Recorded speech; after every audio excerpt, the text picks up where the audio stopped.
À 7h05, la question santé d'Europe 1. Thomas Soto. Temesta, Lexomil, Seresta, Xanax, nous avons consommé moins de médicaments contre l'anxiété en 2015, 700 000 boîtes de moins par rapport à 2014. Bonjour Dr Kirzek.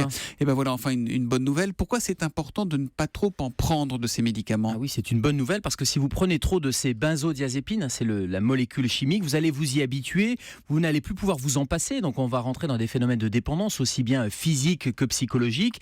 Et puis vous allez avoir un autre phénomène qui est l'accoutumance, c'est-à-dire que pour la même dose, eh bien l'effet thérapeutique sera amoindri et vous allez être obligé d'augmenter pour avoir la dose pour avoir les mêmes effets. Pour avoir le même effet thérapeutique. Voilà pourquoi la Haute Autorité de Santé recommande dès l'instauration de ce traitement de penser au sevrage, de penser à l'arrêt du traitement et que nous prescripteurs, on doit prescrire ces benzodiazépines sur des périodes courtes de 4 à 12 semaines, ce qui est malheureusement pas souvent le cas. Mais ils agissent comment ces benzodiazépines ?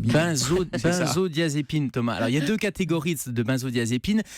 Pour les troubles anxieux, c'est ce qu'on appelle les anxiolytiques, et puis pour les troubles du sommeil, c'est ce qu'on appelle les benzodiazépines plutôt à versant hypnotique, mais ce sont des psychotropes. Ils vont agir sur le cerveau et notamment sur des récepteurs GABA, des récepteurs particuliers du cerveau. Ce sont les mêmes produits qu'on utilise par exemple pour une anesthésie générale. Quelle est la différence entre un anxiolytique et un antidépresseur ?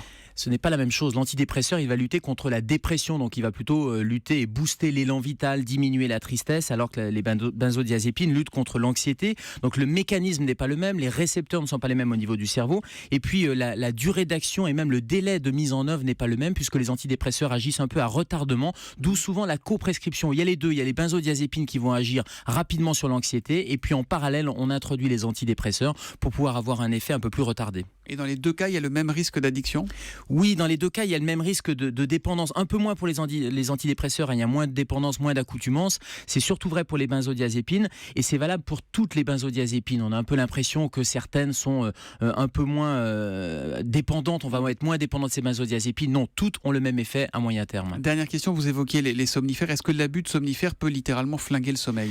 Oui, parce que vous allez, vos habitudes de sommeil, vous n'allez pas pouvoir les retrouver, vous n'allez pas corriger vos mauvaises habitudes. Voilà pourquoi c'est en deuxième intention. Puis il y a des petits trucs quand même, et je vous donne juste un trio gagnant avant d'aller prendre des somnifères. C'est la passiflore, l'aubépine, la valériane, c'est la phytothérapie, et ce sont ces trucs-là qui vont permettre de diminuer là aussi à long terme et de retrouver vos bonnes habitudes. Et puis il y a la méditation, on en parle beaucoup, mais ça fonctionne. Bon, une camomille et au lit, quoi. En gros, la question santé d'Europe 1, c'est tous les matins à 7h-5 avec le docteur Kirzek. À demain, Gérald. À demain, Thomas.